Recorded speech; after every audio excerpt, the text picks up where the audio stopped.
திரு ஸ்ரீராம் எப்படி பார்க்குறீங்க? நிறைய விமர்சனங்களை முன்வைக்கிறார் திரு கனகராஜ். பிரதமருடைய உரை, அப்புறம் இங்கே மக்கள் அதை பார்த்து ஏமாற மாட்டாங்கன்னு முதலமைச்சர் ஒரு கருத்தை முன்வைக்கிறார். கரெக்டாக, மக்கள் நிச்சயமாக ஏமாற மாட்டாங்க. ஏமாந்தது போதும்னு நினச்சிட்டாங்க ஆல்ரெடி. தமிழகத்தில் சென்னையில் என்ன மழை வந்தாலும் தமிழ் மக்கள் ஆனந்த கண்ணீரில் தான் மிதப்போம்.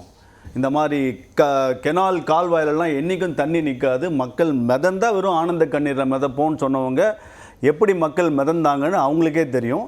மக்கள் அதில் என்ன மாதிரியான கோபத்தில் இருக்காங்கன்னு மக்களுக்கு தெரியும். ஸோ அதனால் அந்த கேள்விக்கெல்லாம் யார் இந்த கூற்றை சொல்கிறாங்களோ அவங்க தான் இதுக்கெல்லாம் பதில் சொல்லணும். திருநெல்வேலி தூத்துக்குடியில் அவ்வளோ பெரிய மழையும் அவ்வளோ மக்கள் இருக்கும்போது நமக்கு இண்டி கூட்டணி அலையன்ஸ் பேசுகிறது தான் முக்கியமாக தோணுச்சே தவிர, ஆளுகின்ற ஒரே மாநிலம், அந்த மாநிலத்தின் முதலமைச்சர் அங்கே போய் மக்களை பார்க்காம இண்டி கூட்டணியில் தங்களுடைய எதிர்காலத்தை தங்களுடைய அரசியல் முக்கியத்தை தான் பார்த்தாங்களே தவிர மக்கள் நலனை எங்கே பார்த்தாங்க? இதே பிரதமர் மறுநாளே ராஜ்நாத் சிங் அனுப்பிச்சு வச்சாங்க, திரு நிர்மலா சீதாராமன் அவர்களை அனுப்பித்து வைத்தார்கள். திமுகலையும் பல பேர் அனுப்பப்பட்டாங்க. நம்ம விமர்சனம் ஒரே மாதிரி. முதலமைச்சர்னு ஒருத்தர் இருக்கும்போது என்னுடைய மாநிலம் தான் முதன்மையாக வர வேண்டும், பிரதானமாக இருக்க வேண்டும், எதுவுமே எனக்கு முக்கியமாக இருக்கக்கூடாது, என் குடும்பத்தை உட்பட என் குடும்பம் கூட பிரச்சனையாக இருந்தாலும் அங்கே நிற்கணும் முதலமைச்சர் என்று சொன்னால். நின்ன இடம் பீகார், அதுதான் இங்கே பாயிண்ட். ஸோ அதனால அவர்கள் தான் இதற்கு பதில் சொல்லணும். அதே மாதிரி இவர் சிஏஜி பற்றி சொன்னார். 7.5 லேக் அது டம்மி அக்கௌண்ட்டாக தான் இருந்ததே தவிர, மாறாக அதே சிஏஜி இந்த கேரளாவில் தான் இந்த மாதிரி ஆயுஷ்மான் பாரத்தில் ஃப்ராடு நடந்தது. கிட்டத்தட்ட 9 கோடி ரூபா பணத்தை எப்படி செத்தவங்க பேரில் வெக்கமில்லாமல் அந்த கவர்மெண்ட் எடுத்ததுன்னு சிஏஜி ரிப்போர்ட் சொல்லியிருக்கு. அதை யார் வேணால் படுத்து பார்த்துக்கலாம், அது யார் வேணாலும் எடுத்து பார்த்துக்கலாம், சரிங்களா?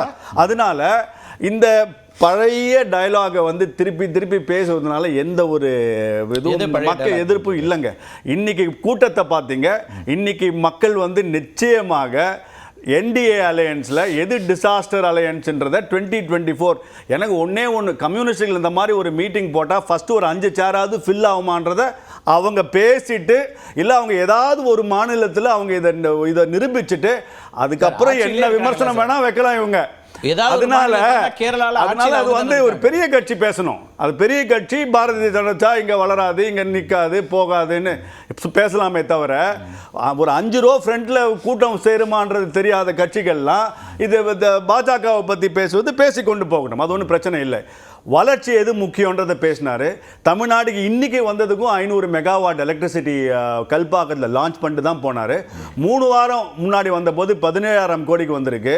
32,000 கோடி சீஃப் மினிஸ்டரோடையே இங்கே ஒரே மேஜரில் அவர் எங்கள் பிரதமருக்கு பாடம் எடுத்தாருன்னா ஒரு டயலாக் விட்டாங்களே, அன்றைக்கி 32,000 கோடி. அந்த மாதிரி ஒரு வாட்டியும் தமிழகத்திற்கு வரும்போது தமிழக மக்களுக்கு எதை செய்ய வேண்டுமோ அதை செய்து கொண்டு தான் இருக்கிறார் இந்த பிரதமர். உண்மையாக தமிழக மக்களுக்காக அவர் சேவை செய்கிறார். அதனால நிச்சயமாக தமிழக மக்கள் அந்த பக்கம் போகிறது, அவர் சொன்ன மாதிரி புளிய கரைக்குது, வைத்த வலி வரும். 2024க்கு அப்புறம் எல்லாமே வரும், கொஞ்சம் பொறுத்து இருந்து பாருங்க. ரைட், முதல் கட்ட கருத்தை எடுத்துப்போம். திரு சரவணன், எல்லாமே உங்களுக்கு வயிற்றுல புளியை மட்டும் கரைக்கலைங்க, எல்லாமே கரையும், 24 முடிவை பாருங்க அப்படிங்கிறார். இப்போது கடந்த முறை தேர்தல் பத்திரங்கள் தீர்ப்பு வந்த அன்றைக்கி விவாதம் வச்சுங்க. அப்போ இங்கே தான் இருந்தோம். அப்போவே சொன்னோம், என்ன சொன்னோம் அப்படின்னா, பாஜக இந்த தேர்தல் பத்திரத்தில் யாரெல்லாம் பயனாளிகள், யாரெல்லாம் கொடுத்துருக்குறாங்க அப்படின்ற அந்த தகவலை கொடுக்க மாட்டார்கள். மார்ச் 13 உச்சநீதிமன்றம் சொல்லியிருக்கு, அன்றைக்கி கொடுக்க மாட்டாங்க. ஏதாவது ஒரு காரணத்தை சொல்லி அதை தள்ளி போடுவாங்க. ஏன்னா அதை சொன்னாங்கன்னா அவர்களுடைய ஊழல் சந்தி சிரிக்கும். பாஜகவுடைய ஊழல் எப்படி, யாருக்காக பணம் வாங்கிட்டு அவர்களுக்கு என்ன சலுகைகளை செய்திருக்கிறார்கள் அப்படின்ற அந்த ஊழல் சந்தி சிரிக்கும். அப்படிப்பட்ட ஒரு இக்கட்டான சூழ்நிலைக்கு எலெக்ஷனுக்கு முன்னாடி பாஜக போவாது அப்படின்றத அன்றைக்கி விளக்கி சொன்னோம். அது இன்றைக்கி பார்த்தீங்கன்னா இப்போது என்ன பண்ணியிருக்காங்க, பேங்க் மூலமாக நாங்கள் அதை 13ஆம் தேதி கொடுக்க முடியாது, எங்களுக்கு ஜூன் 30ஆம் தேதி வரைக்கும் டைம் வேணும் அப்படின்னு சொல்லி எக்ஸ்டென்ஷனுக்கு பெட்டிஷன் ஃபைல் பண்ணியிருக்காங்க. என்ன பயம்னு கேட்குறேன். மடியிலே கனம் இருந்தால் வழியில் பயம் இருக்கும். வெளில விட வேண்டியதானே, எல்லாமே கம்ப்யூட்டரைஸ்டு சார். 30 செகண்டில் வெளியில் வரப்போகுது டேட்டா, வெளில விட வேண்டியதானே. எதை கண்டு அச்சம்? இப்படிப்பட்ட ஊழலை செய்துவிட்டு ஊழலின் மூலமாக பேங்க் பேலன்ஸை 6,000 கோடி ரூபாய் வாங்கி வச்சுக்கிட்டு ஊழலை பற்றி இங்கே கிளாஸ் எடுத்துகிட்டு இருக்காரு. யார் நம்புவா இவர் பேசுகிறத? என்ன அவருக்கு என்ன கிரெடிபிலிட்டி இருக்கும்? தேர்தல் பத்திரங்கள் ஊழலுக்கு வழிவகுக்கும்னு சொல்லி உச்சநீதிமன்றம் சொன்ன பிறகு இப்போ இதில் வந்து பல கருத்துக்களை சொல்லுவாங்க. உச்சநீதிமன்றம் நீட்டுக்கு தீர்ப்பு சொல்லிடுச்சு, நீங்கள் என்னங்க சார் நீட்டுக்கு எதிராக பேசுகிறீங்க அப்படின்னு நமக்கு பாடம் எடுப்பாங்க. இப்போ சொல்கிறோம் உச்சநீதிமன்றம் சொல்லியதே, ஏன் அதை ஃபாலோ செய்யலை? அப்போது ஊழலுக்கு உறுதுணையாக இருப்பது யார்? பாஜக. உங்களுக்கு என்ன அருகதை இருக்குது ஊழலை பற்றி பேசுறதுக்கு? நீங்கள் வந்து இன்னைக்கு வந்து மோடி கா பரிவார் அப்படின்னு சொல்லிட்டு 140 கோடி இந்தியர்களும் என்னுடைய சகோதரர்கள் என்னுடைய குடும்பத்தாருன்றாங்க. ஏன் சார் பெட்ரோல் பிரைஸை ஜாஸ்தியாக வச்சுருக்கீங்க? இன்னைக்கு இன்டர்நேஷனல் ஆயில் பிரைஸ் படி பார்த்தா 60 ரூபா தான் விற்கணும், 100 ரூபாய் விற்கிறீங்க, 80 ரூபா டீசல் விலையை விற்கிறீங்க. என்ன காரணம்? ஏன்னா அந்த பணத்தை எல்லாம் வாங்கி அவருடைய நண்பர்கள் 140 பேர் இருக்காங்க, 140 கோடி மக்கள் அவர்களுடைய குடும்பம் கிடையாது, 140 தொழிலதிபர்கள் பெரும் முதலாளிகள், அவங்களுடைய வரா கடன்களை எல்லாம் தள்ளுபடி செய்ய வேண்டும். எப்படி தள்ளுபடி செய்ய முடியும்? இப்படி நம்மக்கிட்ட சுரண்டி, சாமானியர்களை சுரண்டி அந்த பணத்தில் தான் அந்த வரா கடன்களை தள்ளுபடி செய்கிறாங்க. இது ஒரு முக்கியமான விஷயமா இருக்குது. அடுத்து என்ன அப்படின்னா, இன்னொரு இதை இவர்கள் சொல்லும் பொழுது என்ன சொல்கிறாங்க, நாங்கள் வந்து அவங்களுடைய எல்லாம், அதாவது பிரிட்ஜ் பூஷன் சிங் அப்படின்னு ஒருத்தர் இருக்கார், அவர் மீது பாலியல் குற்றச்சாட்டுகள் அவர் போட்டிருக்காரு. மோடி கா பரிவார் கரெக்டு தாங்க. நீங்கள் மோடி கா பரிவார்ன்றதுனால தான் உங்கள் மீது போக்சோ குற்றச்சாட்டு சுமத்தப்பட்ட போதும் உங்கள் மேலே எந்த நடவடிக்கையுமே எடுக்கல. அதை தான் சொல்கிறோம். இப்படி தான் மோடி கா பரிவார் இன்னைக்கு வைக்கிறாரு. என்னன்னா, ஒன்று ஸ்ரீராம் சொல்கிறாரு, இன்றைக்கு வந்திருக்கிற கூட்டம் உங்களுக்கான பதிலாக இருக்கிறது அப்படின்னு அவர் சொல்கிறாரு. திரு மோடி அவர்களுடைய விமர்சனம் என்னென்னா, ஒன்று தமிழ்நாட்டு மக்களை ஏமாற்ற நான் விடமாட்டேன், ஏன்னா எங்களுடைய திட்டங்கள் நேரடியாக போகுது. ரெண்டாவது என்ன சொல்கிறாருன்னா, எங்களுடைய திட்டங்களுக்கு ஸ்டிக்கர் ஒட்டிக்கிறாங்க, எங்களுடைய திட்டங்களுக்கு மாநில அரசு கிளைம் பண்ணுது அப்படிங்கிற விமர்சனம். இல்லை, இது வந்து ஒரு புளித்து போன கதை. இந்த ஒரு 10 நாளில் பார்த்தீங்க அப்படின்னா இதே தான் திருப்பி பேசிகிட்டு இருக்காரு. பாவம் வேறு எதுவும் இல்லை சொல்கிறதுக்கு. ஸ்டிக்கர் ஓட்டிட்டாங்கன்ட்டு அது எவ்வளவு அப்பட்டமான பொய். அதாவது பிரதமர் திட்டம்னு சொல்கிறீங்க, பிரதமருடைய வீடு கட்டும் திட்டம்னு சொல்கிறீங்க. எங்களுடைய நிதியமைச்சர் தெளிவாக சொன்னார் சட்டசபையில், ஒன்றிய அரசு கொடுக்கறது 78,000 ரூபாய், மீதி 1,62,000 ரூபாய் கொடுக்கறது மாநில அரசு. அப்போ அது வந்து PM housing schema, CM housing schema?